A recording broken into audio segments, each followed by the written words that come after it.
Welcome to the Living the Dream podcast with Curveball. If you believe, you can achieve.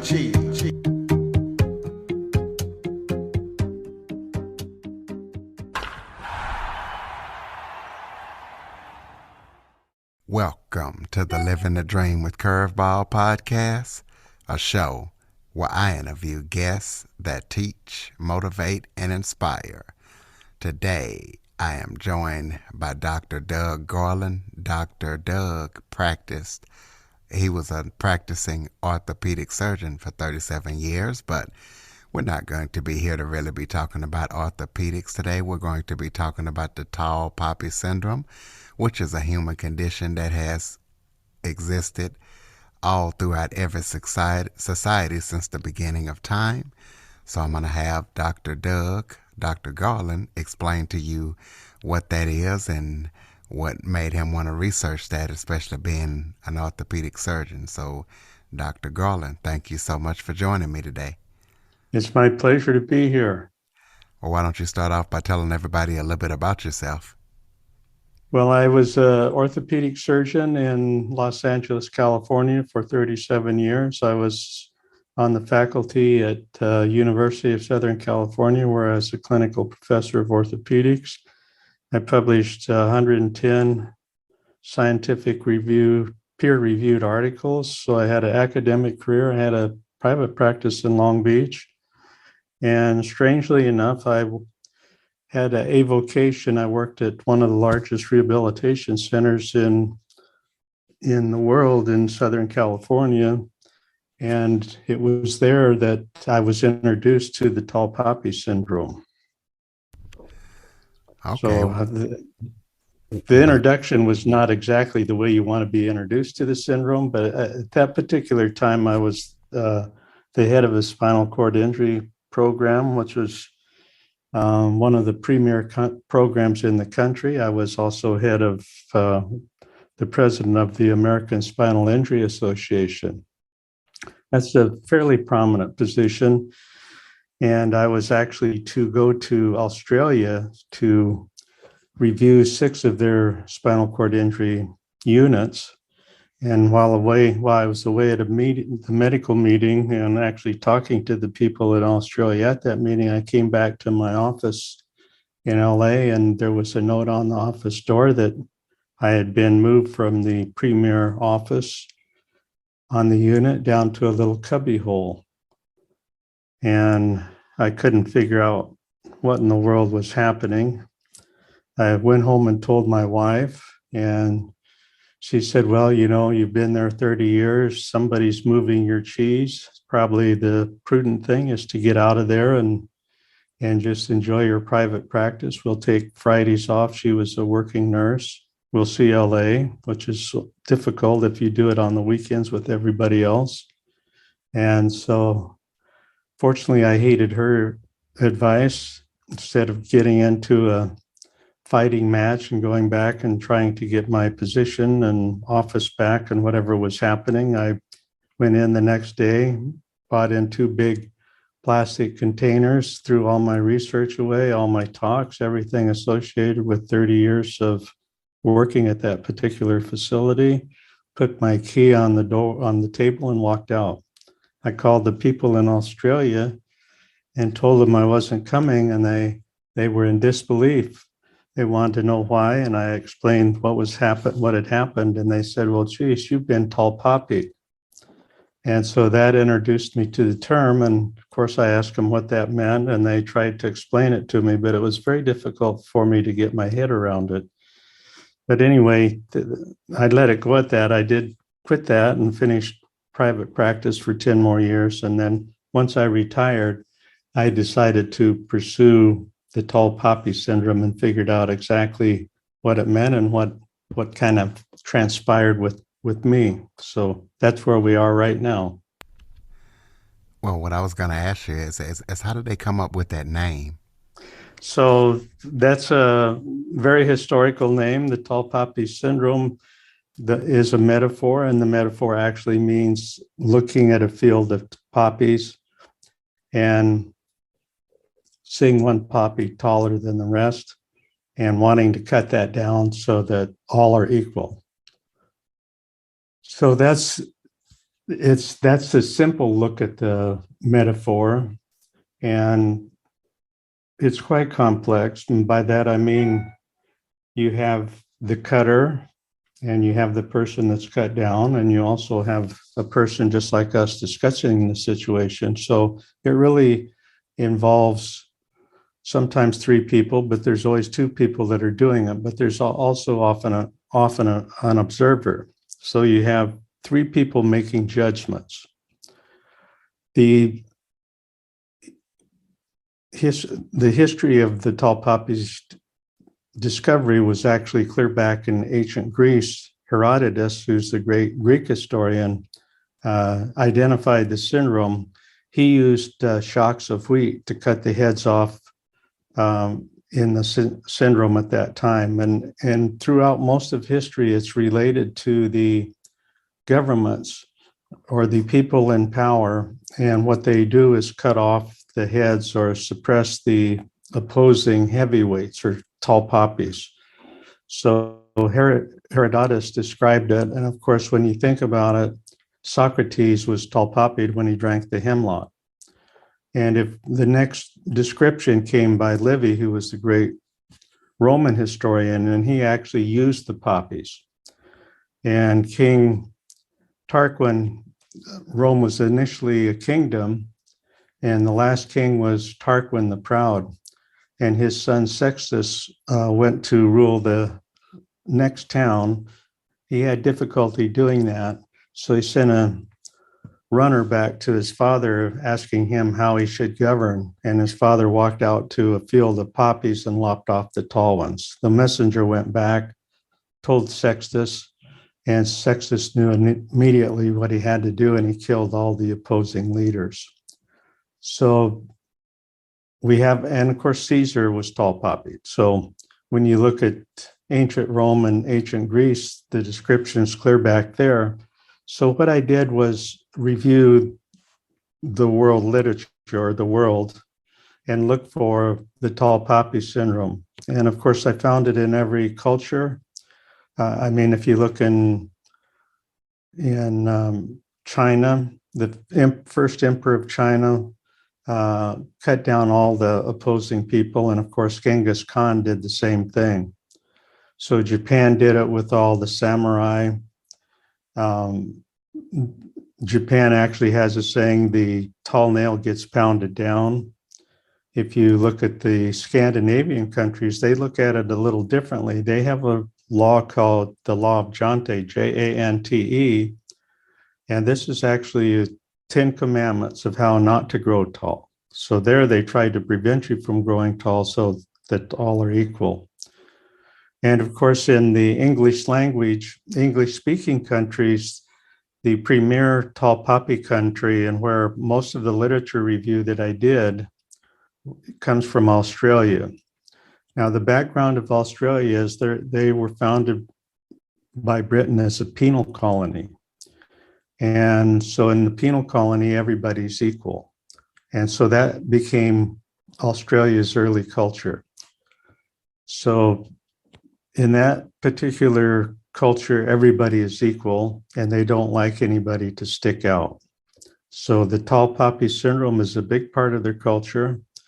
It's prevalent there. Everybody knows about it, as well as New Zealand. And that's where I did most of my basic research, because there's a lot written about the behavior, mostly in that country, because there aren't a lot of tall poppies, the behavior of the cutter, why they cut people down.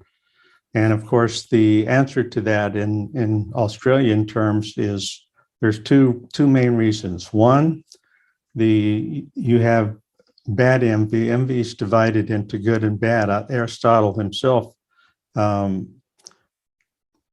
defined envy as good envy. Good envy would be emulating somebody and trying to improve yourself.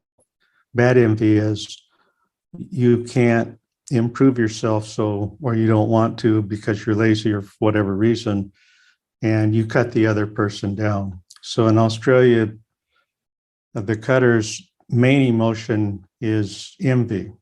And then the second reason they cut the tall poppies down, was because of justification. There was some type of egregious activity of the tall poppy, and the cutter feels that they don't deserve to be a tall poppy, so they try and cut them down. So that's the model that I then used to try and understand the tall poppy syndrome, and if it was in America. Because as I looked through the world literature, I found it everywhere but here. And so the only thing that really differentiates us from other countries was our worship of the individual, or how our country was set up, that everybody allegedly has the right to pursue happiness. So the premise of the book became that individualism prevented the tall poppy syndrome in America. And so the study was set up. I started taking journals, the New York Times, the LA Times, Wall Street Journal, Time Magazine, a few other subscriptions. And I looked through daily for examples of the tall poppy syndrome. And lo and behold, every day I found multiple examples of the tall poppy syndrome here in America. So then I had to change the premises, because I was seeing it actually what I felt was more common here than in other countries. And I had to decide, why is that occurring? And then instead of the individuality preventing it, I felt the individuality was causing it, and our meritocracy. So here we have a lot of tall poppies in America. I mean, we have Hollywood, we have the media, we have sports, we have CEOs, we have people that make a lot of money and become prominent. So we have more tall poppies than any other country in the world. That gives us more opportunity to have the occurrence of the tall poppy syndrome, more so in our country than other countries. So that led to a different concept, that of study of why we cut those people down. And so I studied the behavior of the tall poppy and looked at their egregious activity, why somebody would want to cut them down. So what I found was it was pride, greed, and lust were the three main causes. So everybody always wants a good example, and every time I give a podcast, there's a recent example. The example I think that people can relate to presently is Will Smith and his outrage at the Academy Awards when he had his outburst. Now he was a prideful man, and he became angry, and he ran up on stage, in essence, to cut Chris Rock down. And so the strange thing is that anger often, only 10% of anger follows with violence, and then you seek revenge. And there's a saying, if you seek revenge, dig two graves. And so Will Smith dug his own grave, because he tried to cut Chris Rock down, but in cutting him down, he cut himself down. So I look at behaviors of the cutter, as I say, which is driven by justification. Will Smith thought he was justified in cutting Chris Rock because he didn't like Chris Rock's apparent behavior. And then we have to look at Will Smith's behavior, and then we're doing the viewing in the public setting, and so we decide through our own bias who was right and who was wrong. So when you read the book or hear the book or develop an interest in it, it's really a self-help book, because I go through all of history, mankind history, to include the Bible. The Bible's full of the tall poppy syndrome, and look at examples in various countries, various times, to include our own, and try and and really evaluate human behavior, which is what this is really all about. And if you understand the tall poppy syndrome, it changes your perspective on life. I mean, the Bible is full of the tall poppy syndrome. So if you look at Adam and Eve, Eve was very prideful and God cut her down at the very beginning. And Well, that then, was going to be my next question, the connection to the seven deadly sins in oh yeah, regards to the tall poppy. okay, um, so there, and the interesting thing, so the Bible is basically associated, or the tall poppy syndrome is intimately associated with the seven deadly sins. So in the cutter, we usually find envy. After envy comes anger, and then we find laziness. Because one thing you have to also think about in the tall poppy syndrome is that you don't have to be tall to be cut down. So most of the cutting actually occurs in your tribe. So it occurs in your family, it occurs in your neighborhood, it occurs when you go to school in your schooling, and it occurs in the workplace. So I labeled this peer-to-peer tall poppy syndrome, and you don't have to be tall. And it's just the emotions that I identify that occurs in the true tall poppy syndrome that is occurring in your everyday life. So I've just, in the cutter, we then found 3 of the 7 deadly sins: the envy, anger, and laziness. And I mentioned earlier, in the cutter, or the cuttee, the person that's cut down, their bad behavior is far and away pride. Pride almost always is always present. That's a deadly sin. Lust is a deadly sin, and greed is a deadly sin. So the only deadly sin that's not mentioned is gluttony. So one of the takeaways then can be that one way to remember the metaphor and the emotional makeup of the metaphor is to think of the deadly sins, because many people have heard of the deadly sins and they know about them. So I linked those two together to help people work their way through the syndrome. But if you understand the syndrome, you'll understand the Bible better, that's for certain. You'll understand the world picture better. You'll understand your family better, and you'll understand all your peer-to-peer behaviors. It's kind of very fascinating. And the conclusion, obviously, from all my research in the book, was that it's more apparent, or it's not apparent, it's unknown in America, but I think more prevalent in America than any other country. We'll talk about how the tall poppy syndrome is connected to movements and cancel culture. Well, that's I mean, movements are important, because if we're in the peer-to-peer and you have the difference in power, and the only way frequently you can make change is to take power away that you think you deserve.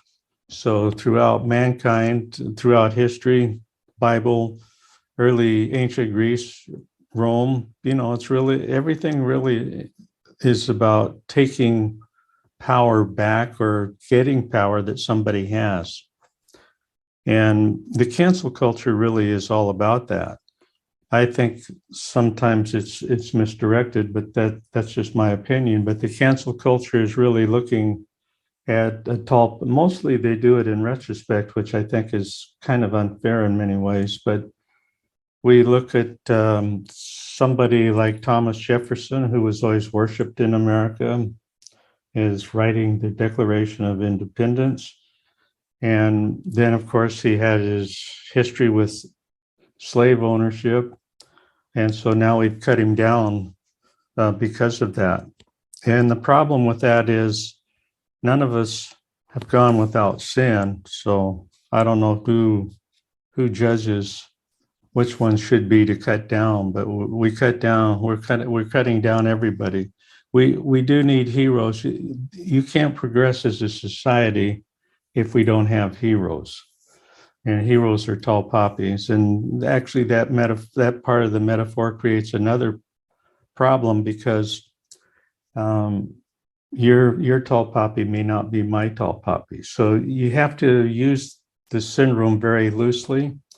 And I can tell you, Napoleon, he had his own Hall of Fame. He had busts of great people that he used to emulate or to think about and borrow their good traits. And he had Caesar, naturally, because Caesar was a great strategist on the war field. But he also had Brutus.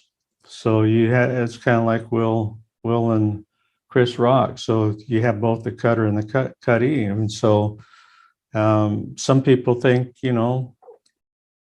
Caesar was a tall poppy, which he was. But some people also think that Brutus was a tall poppy because he cut Caesar down. You have to remember, Caesar came back from the wars in Gaul, and he crossed the Rubicon with his army. And that was a no-no. In Roman times, the Senate wouldn't allow any general to bring the army back across the Rubicon River, because they knew then that it would be a power play and the Senate could be overthrown. So, of course, Caesar did that, and he immediately put the country or the city in civil war. So the Senate, tried to figure out how to cut down Caesar for doing that, and Brutus literally and figuratively cut him down.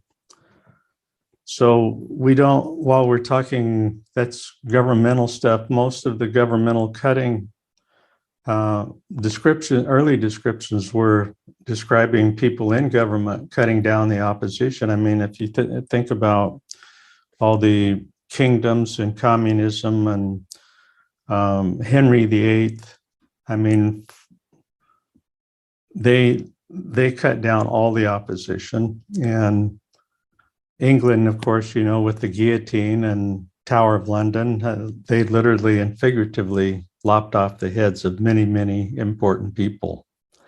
So our government's no different. They don't get any pass. Our government cuts people down.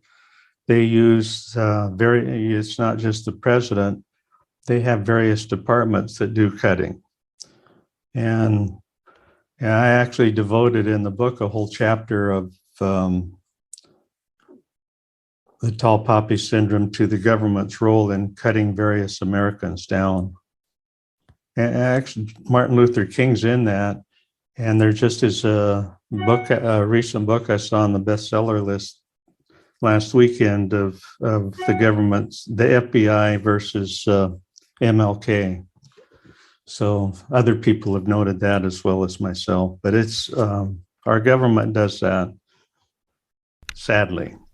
Well, So tell us where we could find your work and your research and books on the Tall Poppy syndrome website, social media, all that good stuff. Well, I like so Amazon naturally is where the book is available. It's on ePrint, and the audiobook, I have a really good person who read the book. The audio is actually selling more than the book itself, but the book is available on Amazon. And actually, if you read the reviews, it has really insightful reviews. I didn't write the book as a self-help book, but many of the reviewers noted that it was a wonderful self-help book. And the reason is because you just look at the world differently if you understand the tall poppy syndrome. You understand the emotional makeup of the people involved, and you understand then your own emotional makeup. So it turns out to be a pretty good self-help book, even though I didn't plan on that. I also like, if you just do the tall poppy syndrome, if you Google the tall poppy syndrome, usually the book comes up on the front page, and actually my website, DOUGGARLAND, DougGarland.com comes up. And actually then there's some YouTubes and there's other things. And so I kind of am well represented in that Google format. And I think it's good because there's other people talk about it, but my book has over 600 citations. It's very well researched. And so I think maybe it might be the authority, but that gives you a good cross section. On my website, I tweet. I still continue to receive those magazines and newspapers, and I still tweet out examples almost every day. And the good news about that is you can see how I think about it and the emotions involved, or my take on it, who's, if there is somebody to blame or what's happening. The only problem with that is sometimes if you don't take that journal, you can't open it up to actually read the article. But it's kind of, it's like reading a book and then reading the review or something. So you get my take on what's happening. And then the other things are at the top right-hand corner of my website of other things that you could look at or follow. There's actually a section of scientific articles, and I put it in the medical journals, about 10 articles, which are actually very good, I think, also to read. They're not really that academic and scientific and statistics and stuff, but just good examples. And if you read any of those articles, I think you get the picture of the tall poppy syndrome. In Australia, they don't describe a lot of tall poppies, and they have good respect for the professions there. In America, our respect is not as great, unfortunately or fortunately, but we seem to, with our cancel culture and everything else that we're doing here, we're cutting everybody down, and the professions are part of that. But we cut each other in within our professions, and I think it's because of competition. We cut each other down as well. So I show examples in the medical profession of some really interesting examples of the tall poppy syndrome. So that my website and the Amazon looking for the book itself, I think, are what you can do most if you want to learn more about the tall poppy syndrome. All right, ladies and gentlemen, DougGarland.com, DougGarland.com. Please be sure to follow, rate, review, share this episode after listening, and let everybody know about the tall poppy syndrome. And Android listeners, go to the Google Play Store and download the Living the Dream with Curveball podcast app. Doug, thank you for joining us and enlightening us on the tall poppy syndrome. It's been my pleasure.